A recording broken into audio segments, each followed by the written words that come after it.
And sure enough, we were like 2,000 pounds over our max weight. And we're like, oh, that makes sense.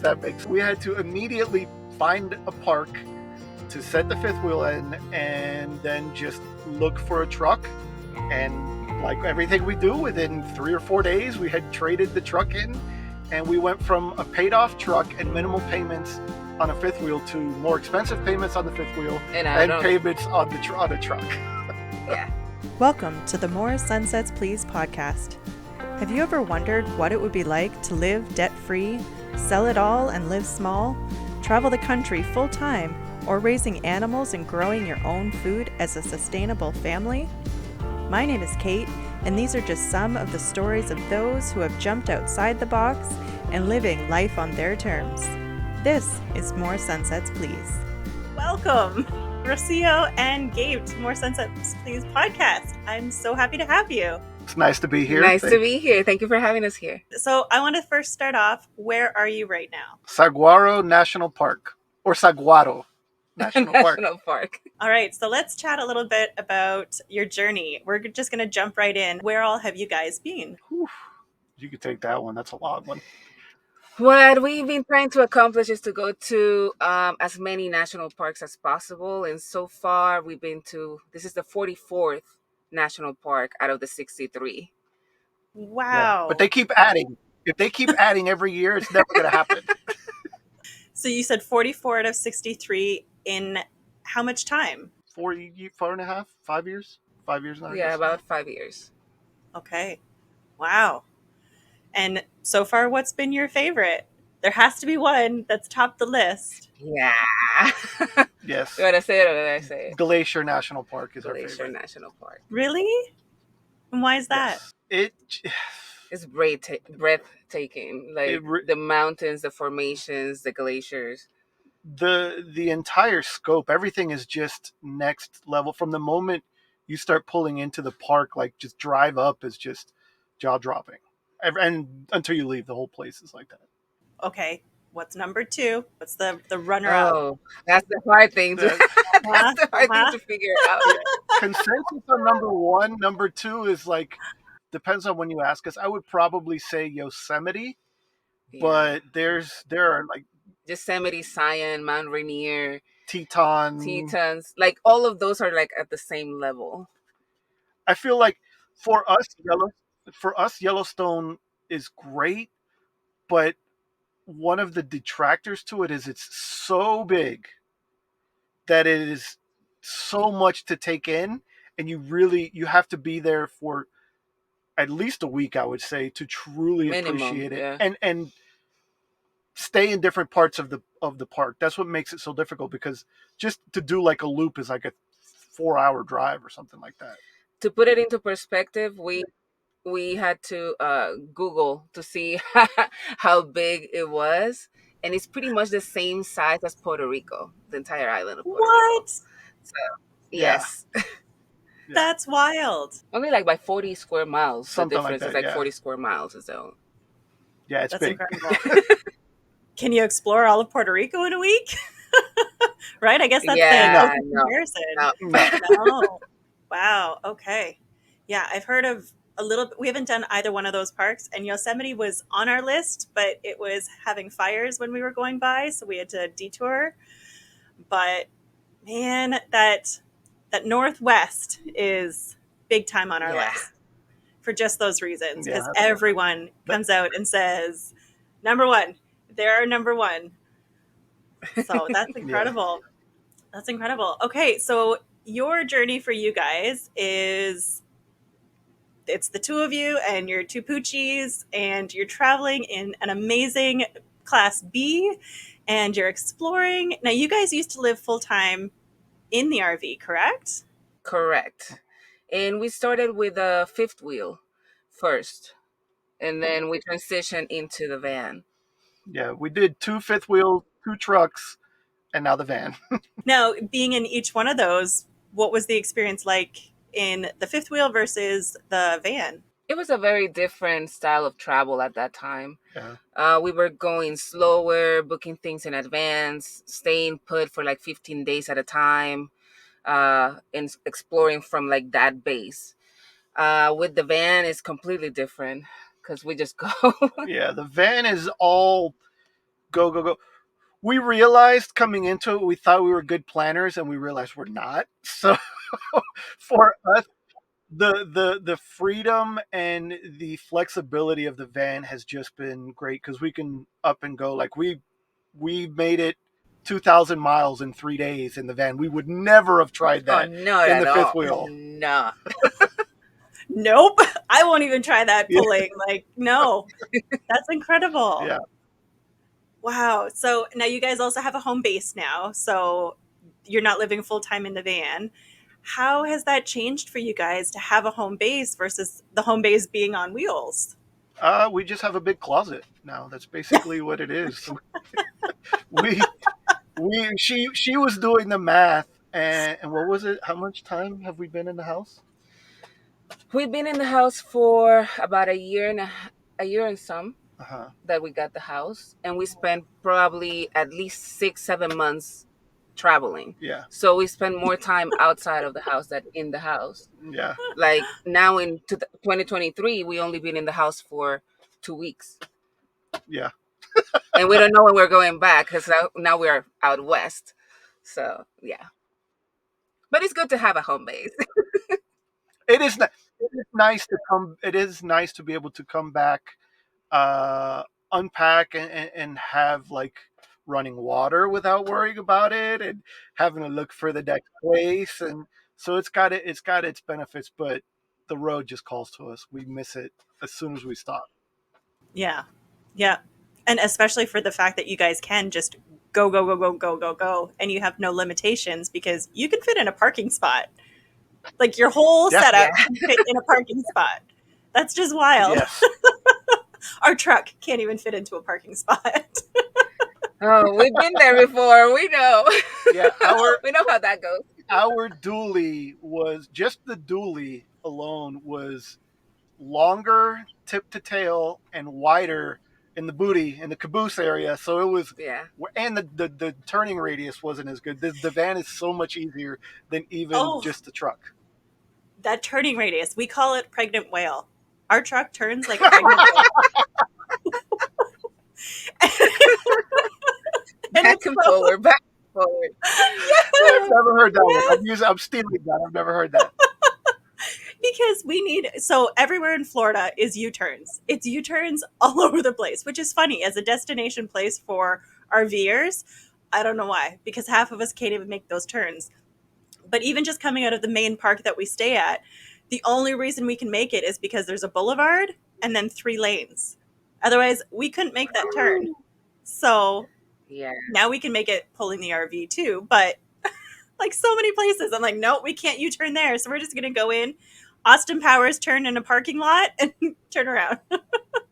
Yep. Or we would do like going around the entire block, just trying to make a Yeah. U-turn. You would have to actually turn in and Yeah. go behind just to get back to the main road again. And it was so stressful that like moving days, and especially to places you've never been to, or if you were driving like mountains or stuff, something like that, it was so stressful that we would only do 4 or 5 hours at most, I would say. And it was like tension, white knuckle in some of those places and some of those drives. I wouldn't like driving days like at all. Now I'm like, okay, she gets upset because I used to tell her during driving days, it was almost exclusively me. She would do some driving days with a fifth wheel, but now with the van, she's like, wait, what happened? You want to drive now? Because she loves it. I love driving. Right. So I got to compare that to the difference between driving a full size school bus and driving the minis, right? The little bus that people called it, the short bus. The difference in yeah. driving the two is like driving the fifth wheel and the van. It's night and day. Yeah. You can get places, you can park places, you can make all the turns, you can fit in all the spots. You don't have to worry about the overhead when needing gas, right? Those overheads in all the Yeah. gas stations. Yeah, Yeah. We don't have to worry about that we as a know that travel one with the trailer, fifth but wheel as a too. fifth wheel, my goodness. Yeah, we almost lost. Our very first experience. No Yeah. way. first fifth wheel, we got 4 5 lanes We took of the four. It was basically, it was one of those where it was like four pumps with one on each side, and we took up like right across. the four in the middle, and we looked and we had like 2 inches on the roof. Oh my goodness. It was a mess. Oh Day my one. gosh. That was our Day first. one. That was our first fill up. Yeah, Welcome to we have RV pictures of that. life. What Yeah. initiation. Oh my goodness. Oh my goodness. Okay, so you guys have been doing this, you said 4 to 5 years? You're not quite sure? 5 years now in April. It'll be Yeah. 5 years in April. Wow. Okay, so you guys have quite the journey. Literally quite the journey over Yeah. 5 years. That's incredible. So, what are some of the highlights of this? Let's just kind of overview all the things that you guys have done. I can say the life is an absolute roller coaster, especially at the beginning. The highs are really high and the lows can be very low. Um, if you're not very handy and don't know how to fix things on the road, it could be rough. But the highs, I mean, being able to see the 44 national parks we've been to, some of the breathtaking drives, and just camping with a new backyard all the time. Yeah, when you open that window and you see the scenery where you're at, it's just doesn't get old. That doesn't get old. And cities as well, and towns, like just being able to take your home wherever you want to go. If you want to go, we did Orlando, Miami and stuff like that. You can go, especially in the van. It's a lot easier. You don't want to drive. We've also done the big city driving with the fifth wheel. Not fun. Don't recommend it. But it having your home wherever you go is the biggest highlight. Yeah.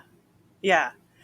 What got you onto the road? What brought you even into this life? Okay, we'll start with all the way back. The hurricane. So we lived in Puerto Rico. That's where we met and became friends and started dating.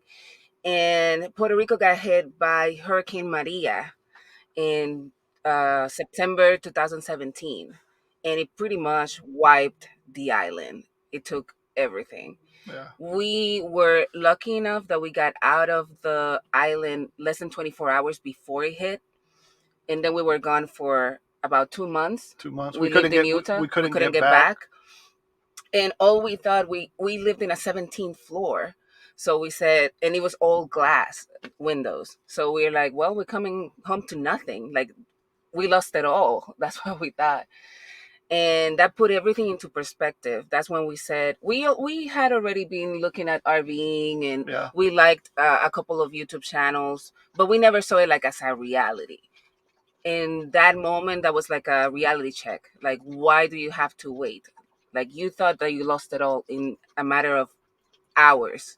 So what is keeping you from actually just doing this? So that was pretty much what triggered everything.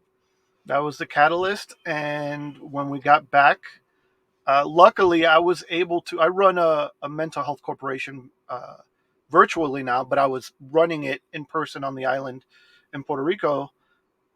The hurricane made me learn how to do that in the worst conditions, because I was the only one in the entire company that had everything: water, power, all that stuff. So I was kind of makeshift. I went from CEO to secretary, CEO, everything, Admin, and I was helping everybody out however possible. When we got back to the island, the light bulb went off, and we had the conversation. So I set everything up to truly be able to do it virtually, and then I told the owners, and they said okay. Within a month, we sold everything. We had sold everything on the island, bought the fifth wheel in the truck, and the journey began. Yeah, that was the first part of the journey. Yeah. Then we traveled for about a year and a half in the fifth wheel, in 2 fifth wheels, and we ended up in California, where I got a job offer the same day that we got there. And we couldn't refuse that job offer. So, and we were already, because of all the things that had happened with RV Live, we got in debt. So we're like, This is an opportunity we can't pass. We need to get back on track. So we stayed stationary in Southern California. until the pandemic hit, because my job was making big events, 500,000 people events. So when the pandemic hit, I couldn't make any events. I had to cancel events and give people their money back. So was getting into a depression. He just would see the stress in me, and we were not used to just being in one spot. We couldn't move anywhere. So that's when we decided, let's get a van for weekend trips, because we didn't want to move. Well, you couldn't move during the pandemic a big fifth wheel. There was nowhere that you could just go and rent, So we said, I said, let's get a van so we can do weekend trips and just go to the middle of nowhere. And then we can come back to the fifth wheel because it was stationary. But we looked at two used vans, and that was it. Then he's like, let's go check the newer ones to see how we like that. I was played like a guitar. She knows me. She just put that carrot right there, and you took it. I was tricked. I'll never forget that day.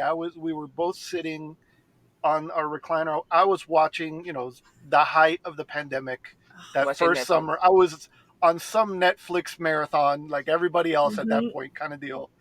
And we're sitting in our home, which is an RV, and she looks at me and she goes, "Hey, let's get an RV van deal." And I was like, We "What? have an RV. We're in an RV. What are you talking about?"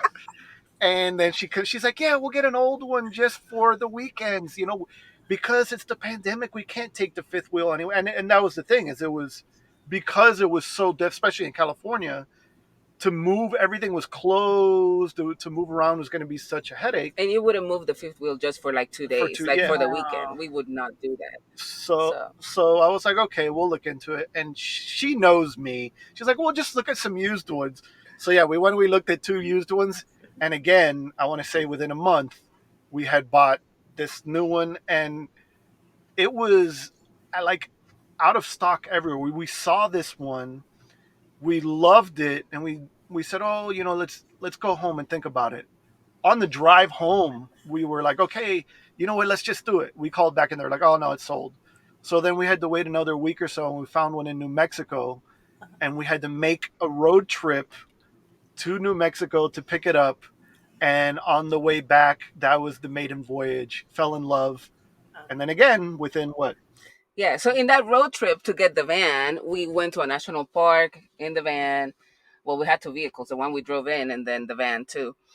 And we did that trip and one more trip to Big Bear in Southern California. And at that time, he's like, you know what? I think we can live in the van. Then I thought he was crazy. It's like, what? What have you done with my husband? Who are you? Full 180. Yeah. So instead of that, we said it was going to be a 3-month, while the pandemic resolved itself. So I got a 3-month leave of absence from my job. They said, okay. So it was supposed to be only 3 months. We left. And you can stay the rest. Yeah. We started the trip, basically went California. We went crisscross to Maine and then down to the Keys. And just in that, we were like, you know what? I want to stay in this. I don't want to do. And she was like, I don't see the end of this pandemic. I'm not going to make money. Let's just keep doing it. So we left our van in Florida, caught a flight back to Southern California, sold and got rid of all of our stuff in the fifth wheel and the fifth wheel in a week. In 1 week. And that was it. In 1 week. And we were van lifers from that point on. Yeah. In 1 week. We're a little crazy. We're crazy. That's crazy. But you also know that that's how hot the market was during the pandemic for RVs. Because if you were able to get rid of it sell it that fast, that's incredible. 1 week. Yeah. 1 week. Okay. I mean, so then we left it in consignment. It took a couple of weeks more than that. We left the RV in consignment and sold everything we had in it. But it only took like 2 or 3 weeks for it to sell. That's still incredible. That's still incredible, because there are RVs that are just sitting now because they're still looking for the prices here. And the prices are like here now. They're not like bottom, but they're like in the middle. So then your van was still in Florida. So did you fly back to Florida and then take off again? Yeah, we got a round trip ticket, and we were like, whatever we don't do, I don't know. Like, so we were up against it. We basically said we're going for a week. We have to figure it out, and lucky we did. Like at the to the second, basically, we sold, did everything, got on the flight, and we're like, whew, thank God we made it. Oh my goodness, Yeah. talk about putting a fire under your butt. You literally had a timeline to get on the flight back. Yeah, Yeah. Oh my gosh. You guys are wild. we're impulsive. Hey, but that's the whole point of this, right? Because It you live is. It on is. wheels that literally can fit anywhere, you can go anywhere and do just about anything. You have everything you need with you. And the thing is, we can always figure it out. Like we said, if we have figured it out before, like, okay, if it doesn't work at some point and we decide to stop, then we can just do that. But at that moment, like, I wasn't going to be doing anything. Life was so expensive in Southern California. I couldn't work and we couldn't go anywhere. Everything was shut. So why would we stay there? It Yeah. didn't make sense. Back to the van. Back to the carrot. Yeah. I think it's kind of fitting you have orange on your van then.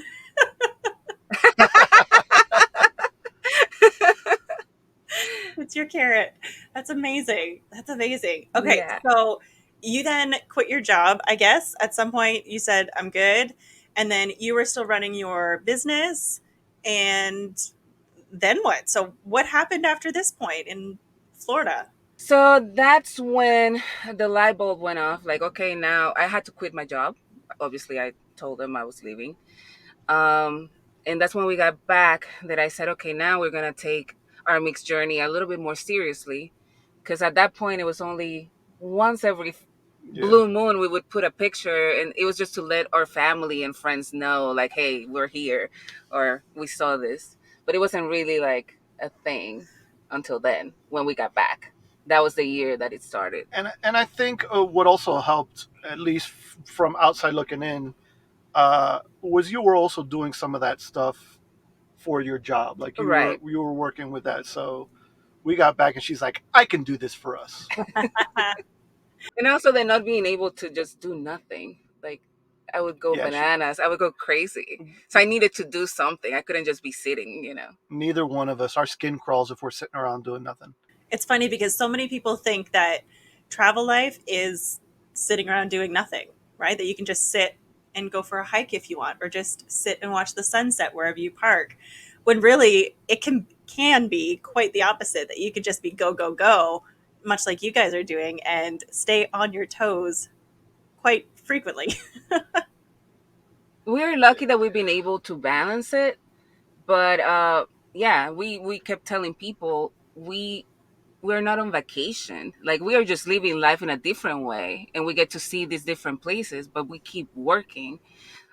Gabe, what, 2 years, 3 years without taking an actual vacation until we went last year? Yeah, this last December was the first actual vacation where I did no. I mean, I still did. You still answer emails and stuff. I still anyways, did a couple things, but yeah, like an actual no work for like 3 years. In like 3 years for like a week or so. The longest I had gone in 3 years was like 2 or 3 days without, So yeah, it's not a permanent vacation. It's just a different way of life. You said it perfect. It's a balance. Like today, before getting on the podcast with you, and we have another meeting after this, and we have work. We did a quick drive around the national park. So that was our little bit of nature, and the rest of the day is work. We gotta work. And then when you finish work, you're already in a destination to go check things out. Correct. Versus having to book the vacation to get there, do all the things, and then leave. Instead, you're already there. You can work and then check things out quickly or at your leisure.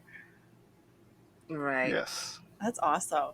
That's awesome. Okay, so you're now working for yourselves, doing our mixed journey, and you still have your business. I'm trying to think of how did you guys get out of Florida? How did you get out of Florida? What was the next steps? Where did you go from there?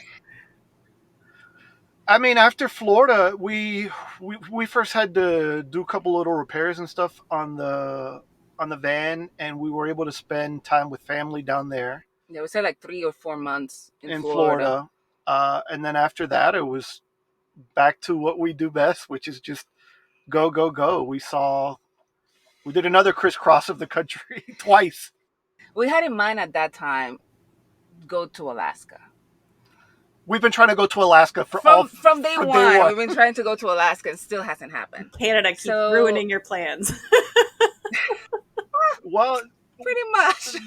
That's what happened that time. I'll let you. Yeah. Sorry, I jumped. So yeah, we got out of Florida with the destination being Alaska. We were like, let's make our way up, and by the time summer comes, and things like we would already be close to the border and just make it.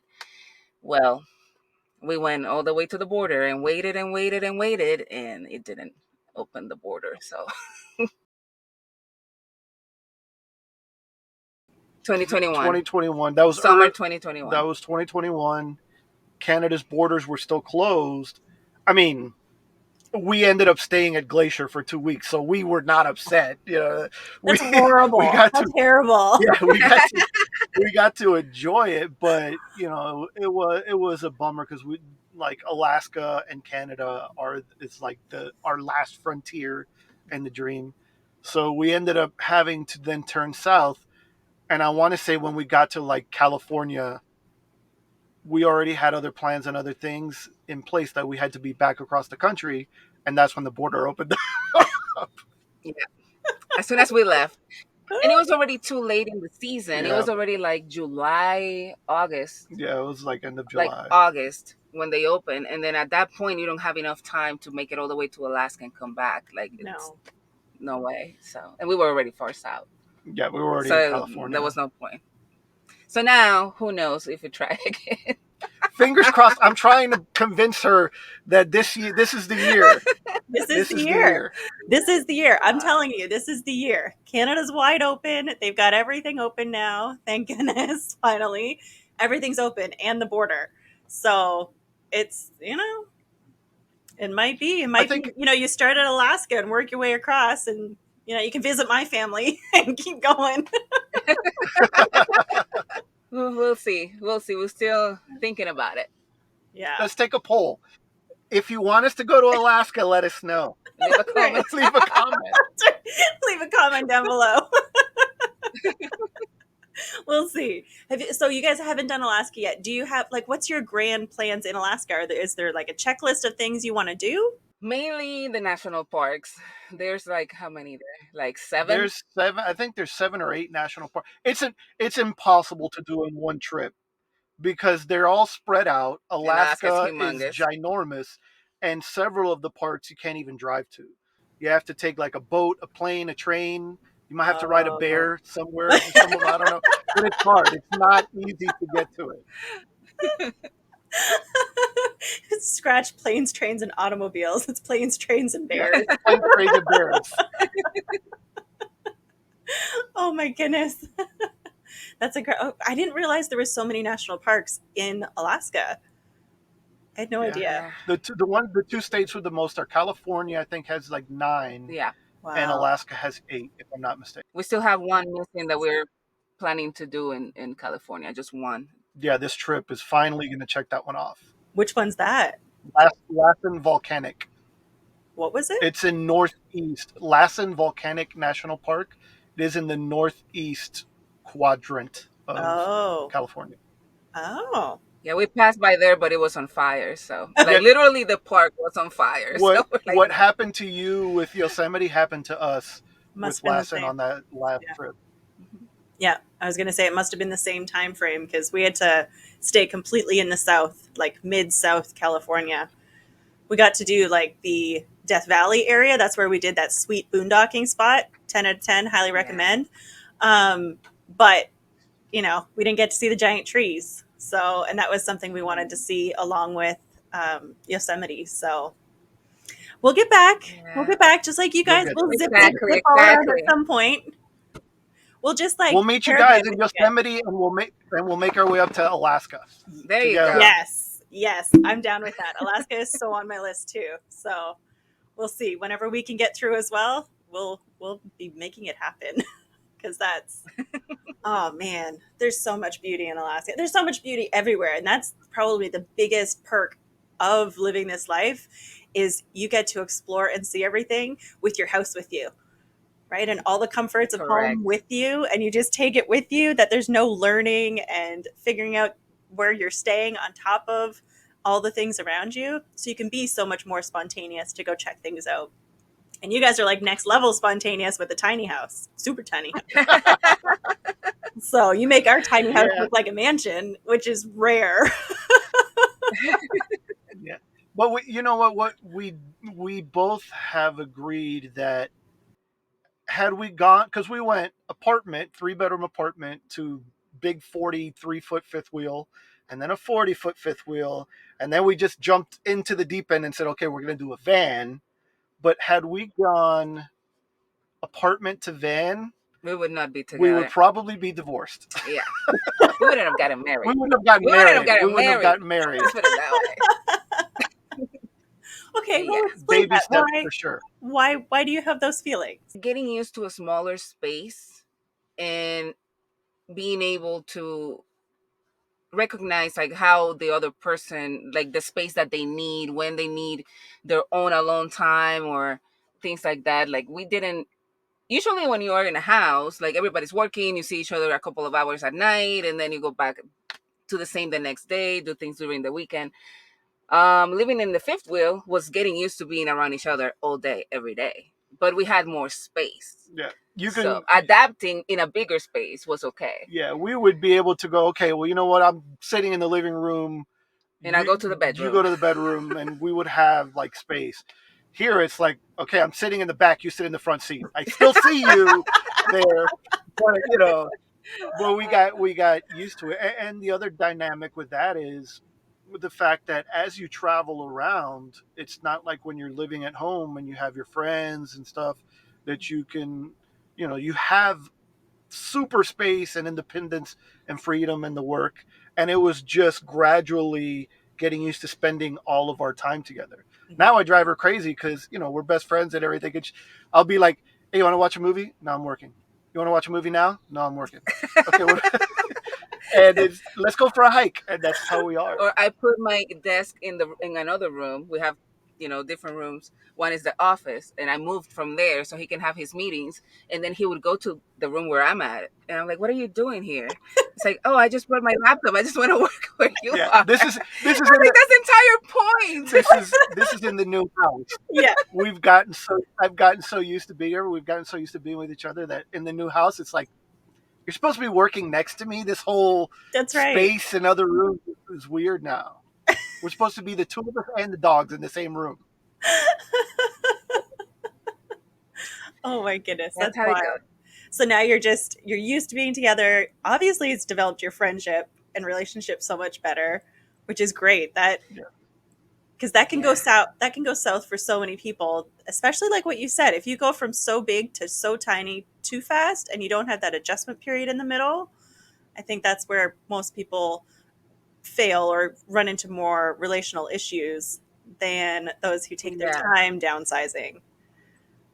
I can see how going tiny can make you or break you. Let's put it that way in a relationship. Absolutely. I think a lot of people get into big fights, but it's like the added stress, a smaller space. Like it's a combination of things. Like we know that in RV lives things are gonna happen. Something's gonna go wrong, so that's more added stress. But at the same time, like the bond that we have now, like it's insane. It really is. It really is. Best decision I ever made in my life, right here. Aww. Without a doubt. And we started off as best friends, and then we transitioned to going out, and we are officially husband and wife, best friends, everything, same level at this point. And we also, I think, going full circle with it, is you learn all of the different aspects of. We were still learning how to work remotely, getting used to travel life, like all of it is a big step. So being able to even learn how to travel, like now, yeah, you can go off in the front seat or whatever, or you know what, I'm going to put my headphones on and sit in the back, no big deal. Or we go outside, which is a big perk of the van, which is we can go anywhere. You know what? I'm just going to go for a walk outside, and just been able to adapt, I think, over time easier than if we would have just jumped into the van. Right. I might not have been here. She might have strangled me. I'm not gonna... So she's adjusted to you. She has. Yeah. I'm not easy to adjust with. I give her credit. She would have I tell her all the time, you deserve a medal for patience. I agree. Oh my goodness. You guys have had a wild journey of like just being thrown into the fire for all these different things that, yes, you've come across some hurdles like the hurricane and things like that, but they've also pushed you into this amazing life that has fit so well, so beautifully for you. Yeah. Which is just, it's just amazing. I love that you guys have taken what seemed like lemons and literally turned it into lemonade. Like, you didn't just make lemonade. You went like one up. We definitely, and at the beginning, especially we had to go immediately. When we sold everything, we bought the truck and the fifth wheel specifically for our budget. But the first fifth wheel we had was a lemon. Like, we bought it new, and it just had problem after problem. It had issues, which happens if you've been in this life long enough. It happens, and that definitely tested us. And along the way, smoking engines and smoking tires and stuff along the way. She was my rock. Do explain. I was smoking out of my ears on a couple. Yeah. So you could tell that one. They're great memories now. Yeah. Now we laugh about it. It was not funny at that time. Yeah. Well, I saw that you made a post about, knowing your weight and how to calculate it and all of that. Well, that's how we ended up with a second truck. Because after the first one, the first RV was a lemon, right? So we spent 3 months trying to fix it. And then we said, we need to get out so we can make it to Alaska. Yeah. Which we never did. So we traded that in, or, the same place where we bought it, they were able to do a trade with us. We got another fifth wheel, way nicer. But what we didn't account, it was way heavier for the truck that we had. But we didn't think about it. We didn't know. We had a dually. Yeah, dually can pull anything. So we made it all the way to Texas, and everything was fine. And then as soon as we started going in heel country, it started just overheating all the time. We took it to like 3 mechanics, and they were like, everything's fine. We don't understand. And it's like, well, it's like about to blow up because it's so hot. It's smoking everywhere. So that's when the light bulb went off, and I look at Rocio, I'm like, oh my God, how much do we weigh with the new fifth wheel? So I asked the last mechanic, and he's like, oh yeah, you probably should look into that. He's like, I know a guy up the road that works at this weigh station.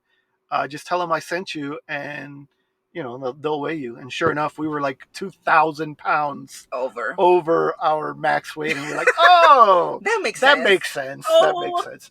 So gosh, we had to immediately find a park to set the fifth wheel in, and then just look for a truck.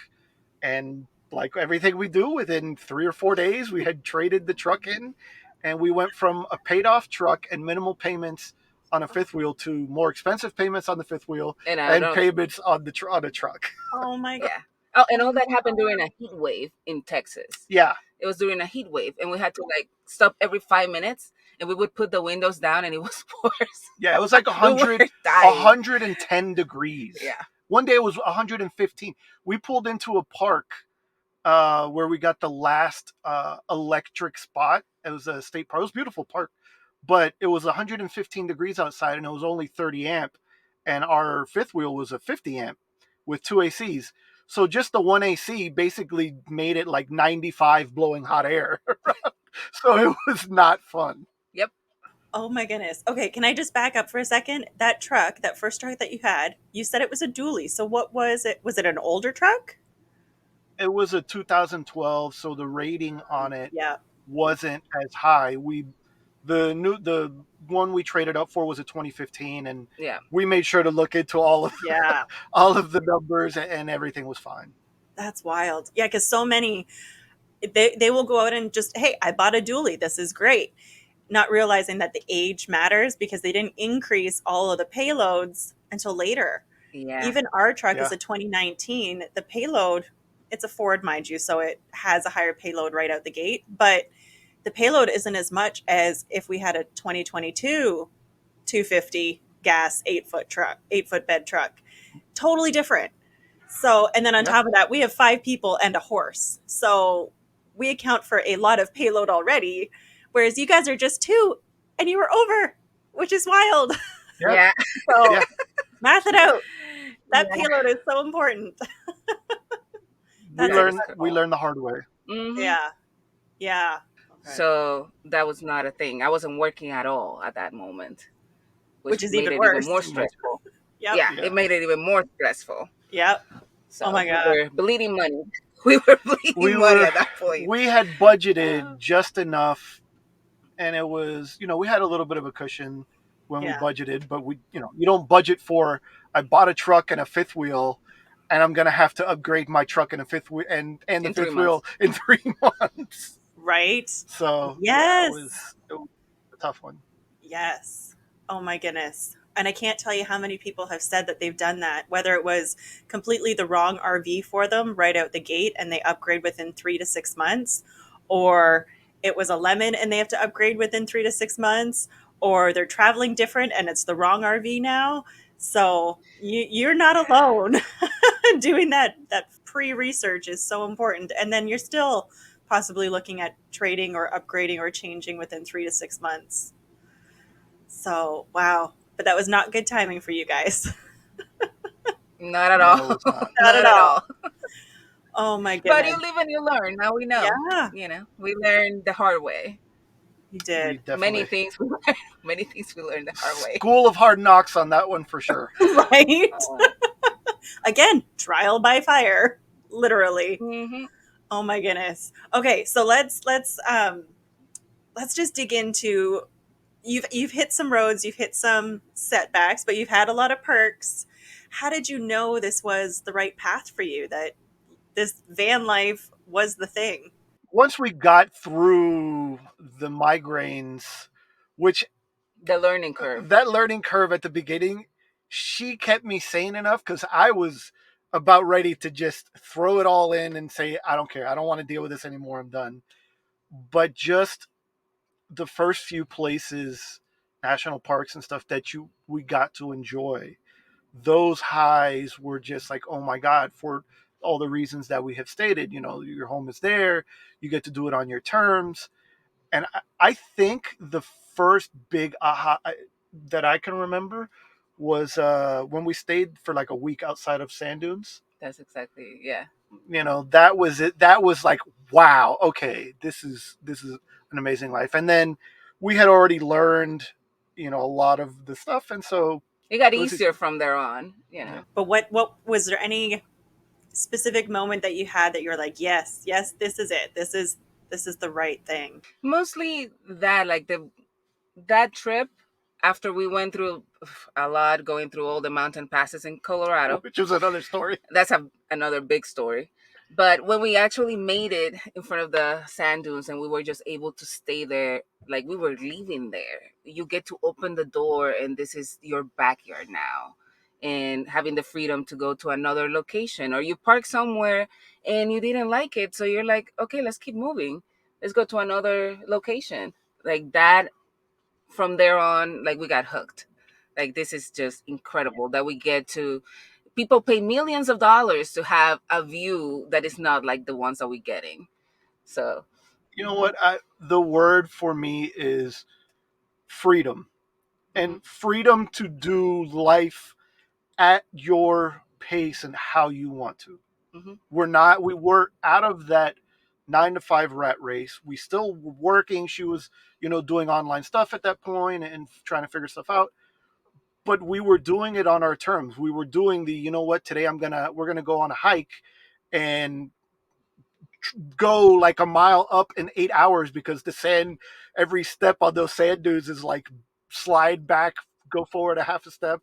But all of that, it was like we get to do it during the day and we'll work at night. And we were able to adjust. And once we felt that freedom of life, like we're doing life on our terms, we knew that that's something we wanted for the rest of our lives. Yeah. Yeah. Those sand dunes are no joke. Yeah. No. It was a workout. We were not ready for it, but We had the kids jumping off the top of like any of the peaks and trying to land in the bottom, and you'd think they were jumping miles high, and they jumped like this far because you lose your traction. And we were there on a Yeah. super windy day, so it was wild. But that area is just stunning. Okay, you have to back up for a minute. You said there was a story there with these mountain passes. I know for us, Yeah. we creeped up that Wolf Creek Pass. Creeped. Pedaled to the metal, and it was 25 miles an hour. So for us, at this point, we were on truck number 2 and fifth wheel number 2. We had been cruising along. Everything was going well. And we get to the Rockies. I was born and raised in Florida and moved to Puerto Rico. I'm from an island, so we don't have that type. We have big mountains, but not like that. We're not used to driving the Rockies. And so, with a fifth wheel, the truck had been going fine, and we're going up and up and up. And then all of a sudden, we were going up Monarch Pass, which for those that have driven Monarch Pass, no, it is not an easy drive. And there's no shoulder. No, there's no shoulder. It's just 2 lanes, one going, one coming. And so we were going up and up and up and up and up. And all of a sudden, it was like an intuition, just like God was like, check your gauges. And I look at Rocio, I'm like, babe, we've been going up forever. And I look and I hit the button and it was like in the red. And as soon as I said it, steam and smoke started coming out from under the hood. And we were like, oh my God. So we like just pull over where? Yeah, there's nowhere to pull over. So we just essentially had to turn like as much as we could to get as close as like the wall face was here. We had to like, I think, flip in the mirror and everything. And with the steam and smoke coming up, we're like, okay, now what? So we calmed down. And we're still on the incline. Yeah. I called the insurance company and they patched me through a local like tow, because we're like, we have to get towed or something. I don't know what we're going to do. And when we talked to the tow truck people, they were like, you're where? Yeah, nobody's going to go pick you up there. Flat out told us like that. She's like, unless you could get your truck and the fifth wheel moving to like a flat, safe place, good luck. I don't know anybody that's going to go out there and get you. Yeah, because you can unhook it. If you're on an incline, it would just slide down the mountain. So we were just like, what do we do now? Luckily, I had bought some coolant and radiator fluid and stuff like that from the other truck when we were trying to figure that out. And I opened it up and realized that it was just like the coolant had was bubbling over from the heat. And when it was hitting the engine and stuff, it was steaming. So we calmed down, let it sit for a little bit. I topped it off, and then we just creeped up the mountain and everything was okay until we got on the way down. Oh, yeah, no. the story continues. And then yeah, on the way down, we learned afterwards that truck, because the previous one didn't have the air brakes, the engine brake, the e-brake. And that, if you're driving, is amazing going down mountain.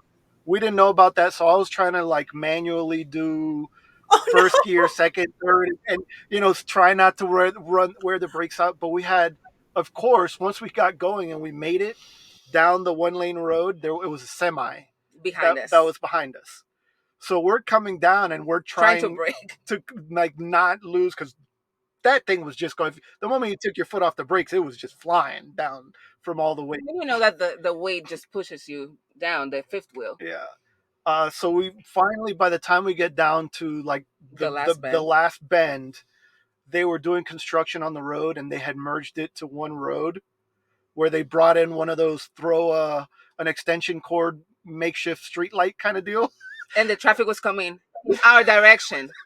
The traffic was coming in our direction. It was red for us. Yeah, so the guy, you could see his eyes got like saucers, and he's like hitting the button like, yellow, yellow, yellow. And the traffic stopped, and we just the brakes started smoking, and we just rolling stopped right underneath the light, like And then we were scared because we had the semi behind. I'm like, I hope that they have brakes. And they were squealing behind us too. Yeah, it was definitely nerve wracking. That Mm-hmm. so. Mm-hmm. But we didn't die. We're still here. We're still here. We made didn't die. So that's why after that, staying for like 2 weeks, staying put in the sand dunes, because that's where we were heading. Yeah. Staying put there, like heaven. That's like, yeah, okay, we're good. Yeah, we had made it through everything. We were still together. We learned. Like she said, we didn't die. We were still together. Yeah. Yeah. And then we learned about the e-brakes. Yeah. You learn. Live, you learn. Right? I love that you were manually shifting. Yep. Yeah, it was not. It's like the tap one. So I'm like, first gear, second gear, third gear. Yeah, it was not fun. Oh my goodness. Oh my gosh. You guys had some amazing stories. Now they are amazing. Yeah. They were not. Back then it was not. But that's how you make memories, because now those are the stories that we tell the most, you know. Well, yeah. Well, I mean, if you want to, we got another one would be we finally got, and that the goal was still Alaska until we got to Yellowstone in September. And for us, being from the Caribbean and the tropics, September is summer. Like it's 90 degrees, it's hot. And we got to Yellowstone and it snowed. And we were like, whoa, it's like 15 degrees outside. The park was going to close that weekend, and we didn't know. And we had got a place for a few days, and it got so cold that the slide, for some reason, froze. The slide mechanics froze on us, and I was outside with it snowing in wind chill. It must have been, I don't know, single digits or something. Yeah. And she was having to reboot the system every like 30 seconds because it would move like a half an inch. And I was outside pushing. Literally pushing the slide in because we couldn't get anybody out there to help us or anything. And it took us a good 2 hours. The people at the park were awesome. They're like, we understand. We know that you guys were supposed to check out 3 hours ago. Take your time. But we got it, and we survived that one too. So. Now we know that in that area of the country, it's winter pretty much at that point. Yeah. It goes from summer to winter. There's no fall. I love it. Another learning curve, because if you're not from the north, you have no idea when the seasons really are. Yeah, no idea. And it's gradient. We're from warm weather. Yeah. Yeah, and it was literally technically still summer. Yeah, it was September. It was early September. Mid-September. Which is still technically summer. No. No, not up there. They're more north than we were in Ontario. And it's fall first week of October. It's like Columbus Day, I guess is what it is here. It's Thanksgiving in Canada. That's when all the parks close. That's the end of the season, is Columbus Day weekend. So, and we're in the south of Canada. We're in the Florida of Canada. So I can only imagine over there and up that's September would be late fall. That's and so the elevation, because the Rockies is so high that it just snows earlier. But now you got to experience snow. Surprise. Surprise. Right? Yeah. Now we're going the other way. Now we're actually heading that way right now on this trip to go play in the snow. On purpose. On purpose. This time we're trying to do it. That's right. We'll let you know how that goes afterwards. Right. I'm sure that we'll have a story about it. Yeah, there's going to be a story. Yeah. Will they succeed? Will they fail? Leave it in the comments below. Pretty much. Oh my goodness. We're pretty much how not to do. Learn from our mistakes we should name our next channel. I love it. How not to learn. How not to do. Yeah. That's amazing. I love it. I love it. Okay. So you guys have had a pretty phenomenal experience. Yes, you've touched on some crazy lows. You've touched on some crazy highs. you've touched on relationship things, you touched on work, you've touched on like everything. I love it. You guys have had a phenomenal journey. It's amazing. Has there been one pivotal moment that you've come across that was just, there's no going back? This is who we are. This is the way that we live, that you guys have experienced? That's why we're our mixed journey. A lot of people think it's really because mixed couple Mixed and stuff. couple, yeah. No, it's because our life has been mixed with Ups and so downs. many ups and downs and just crazy things. If you see our logo, it's literally Yeah. mixing up and down. and that's that. For us, it is the journey. That's why we made it our name, because what we've realized is most of the time the journey is more memorable than the actual destination. Mm-hmm. And so the entire scope, the highs and the lows, are what made us who we are, and kind of understand each other and get to this point. Yeah. And I think probably as a couple, what would have maybe make the difference was even before we started RVing. Yeah. Probably that road trip we did along the West Coast. I mean, we were already In best friends Puerto, because we did adventures together. That's how we became friends. So we naturally evolved into our relationship. It's like, oh, you love adventure as much as I do. Like, this is crazy. But that one time actually traveling together outside of the island, that's when I'm like, yeah, this is what we want to be doing, just going places. and we did that, and we rented a minivan. So this is an upgrade. Like this van is an upgrade. We rented a minivan, and we did it with a group of our friends, and we drove from Seattle down to Southern California and had a blast. And we realized we love this. Yeah. Oh, that's amazing. Good call. Good call. Right? I would say that's the one. Good call. See? Well, and that's when we saw our first national park together, because we went to Crater Lake. That's right. Together. That's very true. Crater Lake was your first park? Together. That was our first one together, yeah. Yeah. That's amazing. That's awesome. That's awesome. Oh my goodness. Yeah, couldn't count the other ones because we didn't see them together. Right. Then we redid it. We had been to on our own, but that was the first one together, yeah. Yeah. I love it. So you guys have done all these crazy things. You've got the home base, which is a little bit bigger than your original home base of the fifth wheel, but you're still out of it more often than not. So what does the future hold for you guys? What does this mixed journey look like going forward? I have no idea. You tell me, because we're awful with these plans. Yeah, let's put it this way. 2 weeks ago, we had no idea we were going to be going on a trip. We knew that we wanted to go on a trip on the shoulder season, but we had no plans for sure yet. Last week, we thought we were flying for a partnership into Idaho, and it was going to be just like a week. And then we were going to go back and then plan what we were going to do in the shoulder season. And here we are a week later in Arizona, and we don't know when we're going back home. So, yeah. Alaska. And he's praying for Alaska. Overall, I think we're going to have probably a couple of trips that are not going to be with the van this year.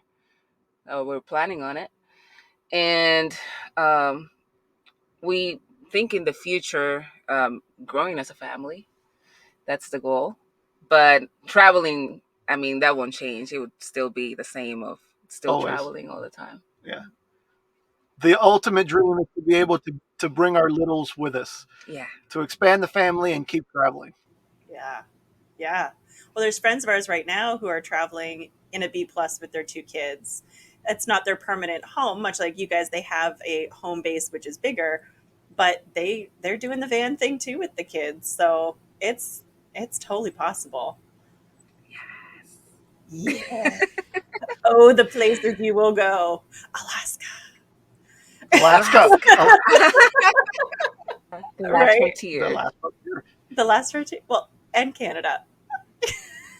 Oh, well, we have to go through. We're dying to see Canada too. Like Banff, Jasper, and so many places in Canada are on our list too. But again, you have to go through the huge country to make it to the huge state. Yeah, we Yep. only been to Vancouver and Whistler, and we Loved it. absolutely loved Loved it. it that time that we were there. Yeah, that is classic West Coast. The East Coast is polar opposite. So if you've been to Maine, East Coast Canada is similar, but it just hits different, right? Just like when you've seen one mountain, a different mountain hits different, right? It's the same thing Yeah, for the East Coast, that they're very similar, but oh my goodness. And then same with in Ontario, where we're from, there's the Northern Shield, which gives you so many cool rock formations. So we don't have mountains by any means, but you have these cliff sides that are just stunning. And then you come across amazing waterfalls. And there's nothing like the lakes in Ontario. I miss Ontario, can you tell? There's nothing like the lakes in Ontario because you can actually swim in them. You can see a lake and go into it. Whereas here, the lakes are beautiful, but you're like, yeah, yeah, I can see that with a boat, maybe, or a kayak, yeah. but you don't swim in it. Yeah, So it's very different. especially in Florida, Gators a lot of everywhere. gators. Oh Yeah, yeah, yeah. So that's been the struggle bus here is we pass all these beautiful lakes. I'm like, this is stunning, but I can just look at it. It's not like at home where you see a stunning lake and you just go dive in. The worst jump that's going to in. happen Yeah, is like leeches, maybe. We never I don't experienced know, leeches our whole life. pneumonia. That's pretty cold up there. That's Hey,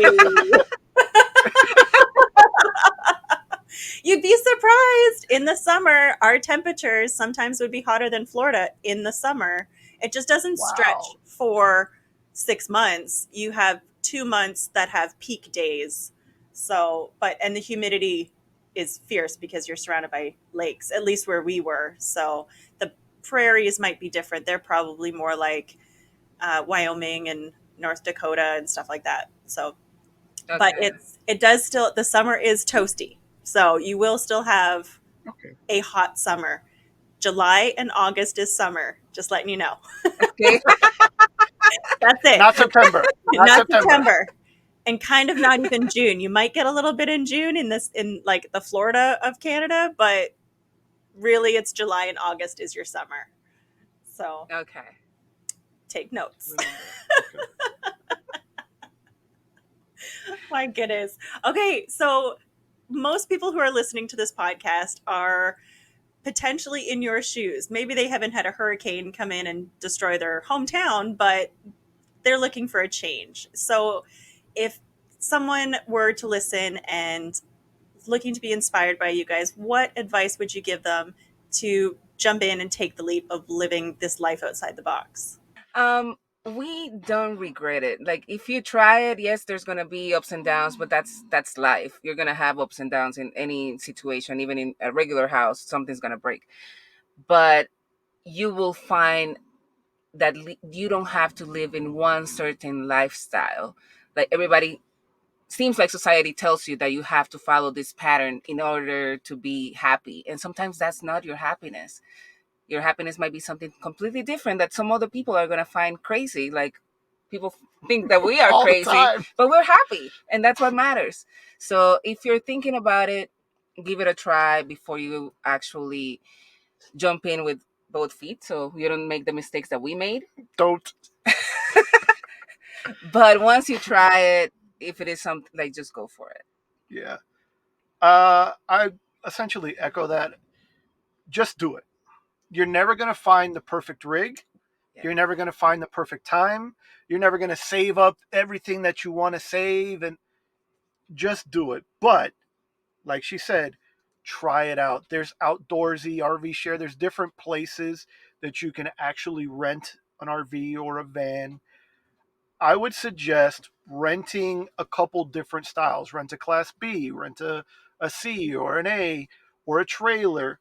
Rent two or three different things to see what you feel comfortable with. If it even is for you. Sometimes you can think one thing and try it and be like, you know what, it's not. Or Mm-hmm. the other way around. Somebody in your family may be like, I don't know, but I'll go for it. And before they know it, they convince you, hey, let's move in the van. You know? So, Yeah. And I think like lately there's a lot of pressure of people thinking that for you to RV, you have to actually live full time in the RV. You can make another type of transition where you actually have the RV, try it out, make sure that you like that lifestyle before you jump in full time. So instead of selling it all and buying an RV, maybe get the RV first, try it out for a couple of months. And when you're sure that you can do it and you can live in it, then you can go ahead and sell your house or move out. Yeah. And I guess my last thing would be, having listened, if you're here with us and you've heard and laughed, I'm sure you've laughed at our expense. Having heard that and having gone through that, those crazy lows and stuff, and still knowing that there's no way we are going to ever be without an RV of some sort, that should tell you something about this lifestyle and what it can bring to you. And it's so true about just testing the waters. And even like you guys, you can still be considered full-time RVers and have a home base. You can still weekend and be considered RVers, right? You don't have to be full-time, living it all the time. There's so many different ways of living that RV life just to get out there and explore. So I love the idea of testing it out and testing the waters, trying out different units because they are so different. I can tell you 100%, we probably will never do a travel trailer, especially of this size, again. This has been great for 2 years. It's served its purpose, but it is a beast to tow as a travel trailer. And then you're towing travel trailer, which is a whole other way of towing than a fifth wheel. So, and we can't go as fast, we can't go as far, we can't fit into all the places that even a fifth wheel can. So it's been a learning curve, and now we know we don't like it, but it'll do for now. And we'll probably go, like we said to you guys at the show, that we'll probably go motorized next because we plan to have a home base and motorized. We want to go like you're doing. I want to be able to go far, fast, and see all the things and get into all those tight, nitty gritty spots and just, yeah, it's a whole other opportunity out there when you're small motorized. And also seems like a natural transition. We didn't believe it when someone told us, when we got the first RV, someone told us like, oh no, we're just going smaller. And I'm like, why would you go smaller? Like that doesn't make any sense. But it seems like it's very common that you, as you get used to the smaller space, you just keep going smaller and smaller. So what you want changes as it evolves, as with anything in life. For us, it was just getting out there and the freedom and stuff. But when we got a little taste of actually being out there, we realized, you know what, if we go smaller and we do the van, we can really get out there. When we first started, we did majority RV parks. Now we almost never do. 90-something% of the time we're boondocking. It's the best thing because you have so much space all to yourself. There's none of this. I can literally see in my neighbor's house right now. Yeah. And that neighbor, and that neighbor, and that neighbor. And I can see every person walking through that back window there. Like, we've been there. Boondocking is it's where it's at if you like free open spaces and just the wilderness. Like you don't have to, I'm not like a wilderness explorer by any means. I'm not going to be having a strap full of badges, but it's a totally different experience to know it's just you and God's creation. Like it's amazing. It's amazing. If somebody here who, like you said, has made it this far, if they want to find you or connect with you, how can they find you? We're at Our Mixed Journey on everything. On all social channels. Your YouTubes, your Instagrams, all of them. So pretty easy. We're mainly more up to date on Instagram. So there you can find more of the latest adventures. We're still in the editing process on the YouTube side. Yeah. As some of you know, it takes a while to, edit. Awesome. Well, I thank you guys so much for being here today. This has been a wonderful conversation. And my goodness, your stories are wow. Thank you so much for having us. Thank you. Thank you for listening. If you're enjoying these stories, please leave us a review as it helps our podcast reach more listeners. For more information about this podcast, with show notes, links, and more, please go to our website, moresunsetsplease.com. While you're there, let's get connected. We post often on our Instagram and Facebook and share weekly updates through email. Make sure you join the list. But we want to hear from you. If you know of someone with a great story, send an email to info@moresunsetsplease.com and I'll be sure to get back to you. Until next time, keep taking time to enjoy more sunsets, please.